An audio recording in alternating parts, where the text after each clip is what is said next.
국회가 정기국회를 마감했지만 성적표는 초라하기만 합니다. 내년에 치를 선거구 획정도 법정 기일을 지키지 못했고 여야가 합의 처리하기로 한 쟁점 법안도 국회를 통과하지 못했습니다. 여야가 정쟁에 빠져 민생은 외면하고 있다는 비난이 커지는 가운데 어렵게 문을 연 임시국회에서도 합의 처리는 쉽지 않아 보입니다. 배성준 기자입니다.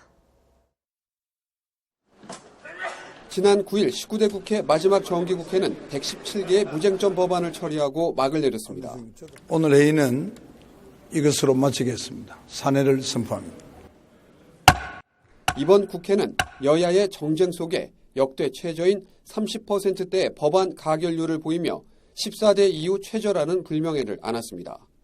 내년 총선을 치를 선거구 획정은 물론 여야가 합의했던 쟁점 법안의 처리에 실패하면서 빈손으로 정기국회를 끝냈습니다. 민폐국회라는 오명을 싣기 위해 곧바로 임시국회가 시작됐지만 여야 감정의 골이 깊어지면서 문만 열어둔 채 공전하고 있습니다. 보다 못한 정의화 국회의장은 여야의 대타협을 촉구하면서 특단의 대책까지 언급했습니다. 여야가 합의 처리하기로 한 쟁점 법안들도 상식과 합리를 바탕으로 충분히 합의에 도달할 수 있었음에도 불구하고 각 당의 이념의 덕과 불신의 벽에 가로막히고 말았습니다. 임시국회에서 본회의 통과를 위해 새누리당이 사활을 걸고 있는 법안은 서비스산업발전기본법과 기업활력제고특별법, 테러방지법, 북한인권법입니다.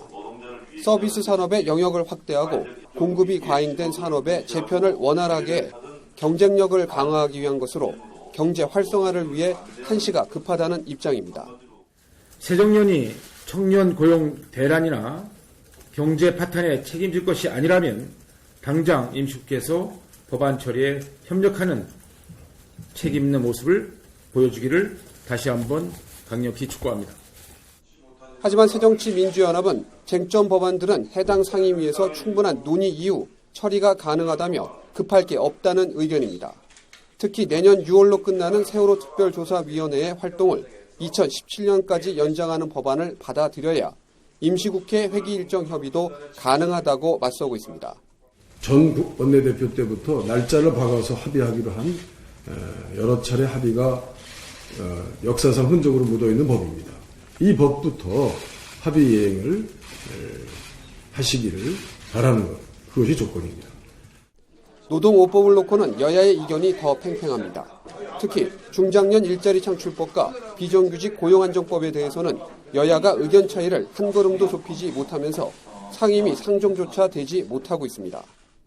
여당은 쟁점 법안에 대한 국회의장의 직권 상정까지 요구하고 있지만 야당은 합의 없는 국회 통과는 날치기라고 맞서고 있습니다.